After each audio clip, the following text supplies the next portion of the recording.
Hello అండి అందరికీ. ఇంతకుముందు ఒక షార్ట్ వీడియో పెట్టాను. మా పిల్లలకి కోన్ ఐస్ క్రీమ్ ఇప్పించానని. నేనైతే అప్పుడు తినలేదండి. వాళ్ళకి అంటే తినిపించాను అనమాట. నేను టేస్ట్ చేశాను వాళ్ళ దగ్గర. చాలా బాగుంది.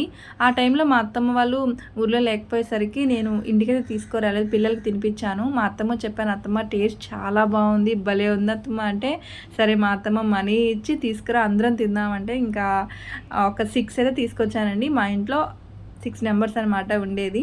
చూసారా అసలు చాలా బాగుందండి. నేనైతే వెన్నెల అలాగే స్ట్రాబెర్రీ కలిపి తీసుకున్నాను. భలే ఉందండి. ఐస్ క్రీమ్ నచ్చని వాళ్ళు ఎవరుంటారు చెప్పండి. చిన్న వాళ్ళ దగ్గర నుంచి పెద్దవాళ్ళ దగ్గర దాకా ప్రతి ఒక్కరికి ఇష్టం ఉంటుంది. అంత బాగుంటుంది అనమాట ఐస్ క్రీమ్ చల్లగా. మీరు ఎప్పుడైనా ఫంక్షన్లో చూసారా?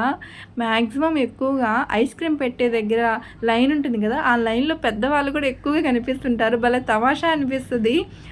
ఐస్ క్రీమ్ మహిమ అనమాట. హిమ క్రీముల మహిమ. బాయ్.